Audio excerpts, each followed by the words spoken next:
తాకట్లో ఉన్న మీ బంగారాన్ని విడిపించి ఆ రోజు ఆన్లైన్ రేటుకి కొంటాం. Sharma gold company.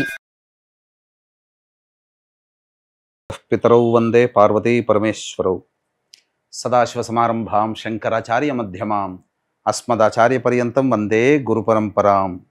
ఆదిత్యాయ చ సోమాయ మంగళాయ బుధాయ చ గురు శుక్ర శనిభ్యశ్చ రాహవే కేతవే నమః. శృంగేరి జగద్గురు పీఠాధిపతులకి, కంచి పీఠాధిపతులకి నమస్కారములు తెలియజేసుకుంటూ కార్యక్రమాన్ని ప్రారంభిద్దాం. ఈ మార్చి నెల 16వ తారీఖు నుంచి 31వ తారీఖు వరకు 12 రాశులలో జన్మించినటువంటి వారికి ఏ విధంగా ఉండబోతుందో తెలుసుకునే ప్రయత్నం చేద్దాం. ముఖ్యంగా ఈ యొక్క గురువు వృషభ రాశిలో సంచారము, కుజుడు మిథున రాశిలో స్తంభించి సంచారము, అలాగే కేతువు కన్యా రాశిలో, మరియు శని భగవానుల వారు కుంభరాశిలో సంచారము. ఇక 12వ రాశి అయినటువంటి మీనరాశిలో శుక్రుడు, రాహువు, రవి, బుధుని యొక్క సంచార ప్రభావం వెరసి ఈ 12 రాశుల మీద ఈ నవగ్రహాల యొక్క ప్రభావం ఏ విధంగా ఉండబోతుంది, అలాగే మనము దైనందినటువంటి జీవితంలో భాగంగా 16వ తారీఖు నుంచి 31వ తారీఖు వరకు మంచి రోజులు ఏంటి, చెడ్డ రోజులు ఏంటి, ఏ రోజుల్లో ఖర్చు ఎక్కువగా ఉంటుంది, ఏ రోజుల్లో ఆదాయం ఎక్కువగా ఉంటుంది, ఏ రోజుల్లో అనుకున్నటువంటి పనులు పూర్తి చేసుకోగలుగుతారనే విషయాల గురించి క్లుప్తంగా తెలియజేసే ప్రయత్నం చేస్తాను. వీక్షించండి. మార్చి 16వ తారీఖు నుంచి 31వ తారీఖు వరకు ద్వాదశ రాశులలో భాగంగా తులారాశిలో జన్మించినటువంటి వారికి ఏ విధంగా ఉండబోతుందో తెలుసుకుందాం. తులారాశి వారికి గత కొన్ని రోజులుగా ఇబ్బంది పడుతున్నటువంటి సమస్యలకి చరమగీతం పాడబోతుంది గ్రహాల యొక్క సంచార ప్రభావం. కారణం ఏంటంటే యోగకారకుడు అయినటువంటి శని షష్టమ స్థాన ప్రవేశం చేయడం, ఇదే షష్టమ స్థానంలో షష్టగ్రహ కూటమి ఏర్పడుతూ ఉండడం, ఇదే షష్టమ స్థానంలో సంబంధించినటువంటి సూర్యగ్రహణ ప్రభావం కూడా ఉండడం వెరసి తులారాశి వారికి అద్భుతమైనటువంటి రాజయోగము పట్టబోతుంది. గుర్తుపెట్టుకోండి, పరిస్థితులు అనుకూలంగా వస్తాయి. ఆ వచ్చినటువంటి అవకాశాలని, అనుకూలంగా ఉన్నటువంటి పరిస్థితుల్ని మీరు పాజిటివ్గా మార్చుకునే స్థితి మాత్రం మీ చేతుల్లోనే ఉంది. కాకపోతే ఇక్కడ గ్రహాలలో ప్రధానంగా ఇబ్బంది పడాల్సినటువంటి అంశం ఏంటంటే విపరీత రాజయోగాన్ని ఇవ్వబోతుంది. విపరీత రాజయోగం అంటే ఏదో గొప్పదనుకోకండి, కష్టపెట్టి ఫలితం ఇవ్వడం. ఈ తులారాశి వారికి చాలామంది కష్టపడ్డ ఫలితం దక్కట్లేదండి, కానీ కష్టపడ్డందుకు తప్పకుండా మీకు ఫలితం దక్కబోతుంది. కష్టములు ఉంటాయి, ఎందుకు ఖర్చులు కూడా ఉంటాయి. 12వ స్థానం మీద మొత్తం నవగ్రహాల యొక్క ప్రభావం ఉండడం, అష్టమ స్థానంలో గురువు, నవమ స్థానంలో కుజుడు స్తంభించి ఉండడం వెరసి గురుబలం లేని కారణం అయినప్పటికీ ఈ గ్రహణ ప్రభావము, శని మార్పు, అలాగే షష్టగ్రహ కూటమి వెరసి విశేషమైనటువంటి రాజయోగాన్ని మీకు తీసుకురాబోతుంది. కాబట్టి గురువు అనుకూలంగా లేడు, చేయాల్సిందల్లా పెద్దల మాట గౌరవించడం మరియు నిరంతర దేవతా అనుగ్రహాన్ని పొందే ప్రయత్నంలో భాగంగా ఇష్టదేవత ఆరాధన, ఇష్ట దేవాలయ సందర్శనం తరచూ చేస్తూ ఉండండి. పరిస్థితులన్నీ మీకు పాజిటివ్గా మారిపోతాయి. ఈ రాశిలో జన్మించినటువంటి వారికి ముఖ్యంగా సంతానం కోసం ఎదురు చూసేటువంటి వ్యక్తులకి చక్కటి సత్సంతానం కలగబోతుంది. వివాహాది సంబంధించినటువంటి విషయాల్లో గొప్ప యోగం కలగబోతుంది. వివాహ సంబంధమైనటువంటి విషయాల్లో మీకు అనుకూలంగా ఉండబోతుంది. ఇక గమనించుకున్నట్లయితే ఈ రాశిలో జన్మించినటువంటి స్త్రీలకి గురుతర బాధ్యతలు పెరుగుతాయి, ఎక్కువగా కష్టపడాల్సి వస్తుంది. కానీ పేరు కీర్తి లేని పనులు అంటారు కదా, ఆ విధంగా చేయాల్సి వస్తుంది. కానీ భవిష్యత్తులో ఈ పనుల వల్ల మీకు మంచి యోగం కలగబోతుంది.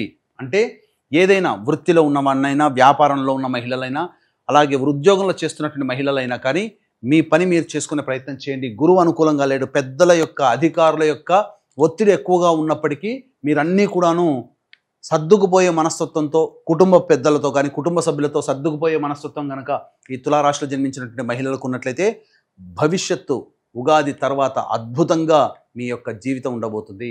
అయితే ప్రధానంగా ఈ యొక్క గ్రహణ ప్రభావం, శని మార్పు మరియు షష్టగ్రహ కూటమి ప్రభావము మేషము, మిథునము, కర్కాటకం, సింహం, కన్య, వృశ్చిక, ధనుస్సు, కుంభ, మీన రాశిలో జన్మించినటువంటి వారికి ఉంటుంది. కాబట్టి ఈ రాశిలో జన్మించినటువంటి వారికి ప్రధానంగా అలాగే తులారాశిలో జన్మించినటువంటి వారికి గురువు కుజుడు అనుకూలంగా లేని కారణం చేత సూర్యగ్రహణం రోజు అమావాస్య రోజున షష్టగ్రహ కూటమి ఏర్పడుతున్నటువంటి రోజున ప్రధానంగా సాయంకాలం సూర్యాస్తమైన తర్వాత సర్వదోష నివారణ పూజలు హోమాల్లో భాగంగా ప్రత్యంగిర, బగళాముఖి, రాజశ్యామల, వారాహి, ధూమవతి హోమాలు మరియు కాలభైరవ హోమము, అలాగే విద్య, వివాహ, ఉద్యోగ, దాంపత్య, అనారోగ్య సమస్యల నివారణకి సర్వదోష నివారణ పూజల హోమాలు అనేటువంటివి పీఠమాధ్వర్యంలో చేయించడం జరుగుతుంది. అవకాశం ఉన్న వాళ్ళు ఈ యొక్క కార్యక్రమంలో మీ గోత్రనామాదులు నమోదు చేసుకోవచ్చు.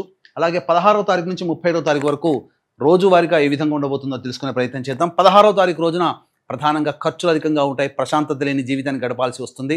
గత 2 రోజులుగా ఏ విధంగా ఇబ్బందులు ఎదుర్కొంటారో అదే విధమైనటువంటి ఇబ్బందులు కూడా ఈ యొక్క తులారాశి వారి ఇబ్బందులు ఎదుర్కోక తప్పదు.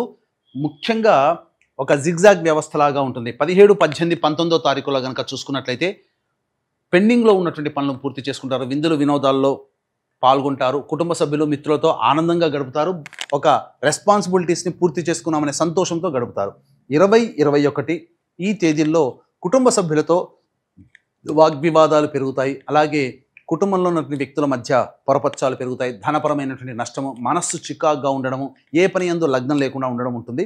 ఇక 22, 23, 24 తారీఖుల్లో మీ యొక్క అవసరాలకి ఖర్చులకి తగినంతగా మీకు ధన సహాయం చేకూరుతుంది. అలాగే బంధుమిత్రులు అలాగే స్నేహితుల యొక్క సహాయ సహకారాలతో మీ పనులన్నీ కూడా పూర్తి చేసుకోగలుగుతారు. 25, 26, 27, 28 ఈ తేదీలలో ప్రధానంగా వాహనాన్ని నడిపేటప్పుడు జాగ్రత్తలు పాటించాలి, మీ ఆరోగ్యం పట్ల శ్రద్ధ వహించాలి. గృహోపకరణాలు కొనుగోలు చేస్తారు, గృహ మరమ్మతులకి, వాహన మరమ్మతులకి ఎక్కువగా ఖర్చులు అవుతాయి, ధనపరమైనటువంటి సమస్యలు కూడా పెరుగుతాయి. ముఖ్యంగా తల్లిగారి ఆరోగ్యం పట్ల శ్రద్ధ వహించాల్సినటువంటి పరిస్థితి. 29, 30, 31 తారీఖుల్లో కనుక చూసుకున్నట్లయితే ప్రధానంగా అన్ని రకాలుగా యోగదాయకమైనటువంటి పరిస్థితులు మొదలవబోతున్నాయి. ఉగాది నుంచి కొత్త జీవితంలో అనుకూలంగా ఉండబోతుంది. ముఖ్యంగా గురువు మార్పు కూడా చేసిన తర్వాత గురువు మారేంత వరకే ఇబ్బంది, ఏప్రిల్ 16వ తారీఖు వరకు. తదనంతరం అంతా యోగదాయకంగా ఉంటుంది. కాబట్టి అన్ని విధాలుగా యోగించేటువంటి పరిస్థితుల్లో ఈ యొక్క తులారాశి వారికి ఉంది. కాబట్టి అన్ని రకాలుగా మీరు ముందడుగు ప్రయత్నం చేయండి. ఖర్చులు ఎక్కువగా ఉంటాయి, అదొక్కడి గుర్తుపెట్టుకోండి. ప్రశాంతత లేని జీవితము, ఖర్చులు ఎక్కువగా ఉంటాయి. కానీ ఎక్కువ శ్రమ పడితే అంత ఫలితం పాజిటివ్గా మీరు పొందగలుగుతారని చెప్పవచ్చు. కాబట్టి ఏవైనా అవకాశం ఉంటే, జీవితం బాగుండాలి అని అనుకుంటే అద్భుతమైనటువంటి రోజు 29వ తారీఖు రోజున, అటువంటి రోజు మళ్ళీ రాదండి. ఆ రోజున మన పీఠమాధ్వర్యంలో జరిగే సర్వదోష నివారణ పూజల హోమాల్లో పాల్గొనే ప్రయత్నం చేయండి.